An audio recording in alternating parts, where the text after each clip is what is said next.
స్థానిక సంస్థల ఎన్నికలు జరుగుతున్నాయి. మనం చూసుకున్నట్లయితే తెలంగాణ ఒక సామాజిక రాష్ట్రం. ఇది ఇక్కడ ఎస్సీ ఎస్టీలు బ్యాక్వర్డ్ క్లాసెస్ ముగ్గురు కలిపితే 87% ఉన్నారు. 13% మాత్రమే అగ్రకులాల వాళ్ళు ఉన్నారు టోటల్గా. బట్ అయినా కూడా ఒక లెక్కల ప్రకారం 13% ఉందని అప్పుడు 1931 సెన్సస్ ప్రకారం తెలుస్తుంది. ఇప్పుడు స్థానిక సంస్థలలో కాంగ్రెస్ 42% ఓన్లీ బీసీలకే ఇస్తాము, ఎస్సీ ఎస్టీలకు వాళ్ళకి జనాభా ప్రాతిపదికగా బీసీలకు 42% ఇస్తాము, మొత్తం 67% ఇస్తామని వాళ్ళు ప్రామిస్ చేసినారు.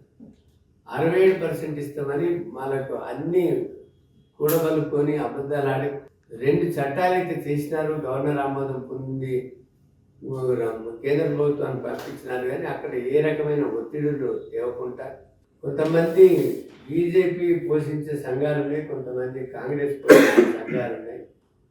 ఈ తొట్టి సంఘాలతో భజన చేసుకొని కులాలు వేసుకొని చాలు కప్పుకొని సన్మానాలు చేసుకొని కాడి నేలకి ఎత్తికేసి మన చేత కదని వాళ్ళు చేతులు ఎత్తినారు కాంగ్రెస్ వాళ్ళు, వాళ్ళ సంఘాలు. కాబట్టి ఇప్పుడు మన ముందున్న సమస్య ఒక్కటే, మనం ఎవరినో యాచించవలసిన అక్కర్లేదు, మనం ఎవరినో భిక్షం అడగాల్సిన అవసరం లేదు. బాబాసాహెబ్ అంబేద్కర్ చెప్పినట్లు మనకు ఓటు, ప్రతి ఒక్కరికి ఉన్న ఓటు ఒకటే విలువ.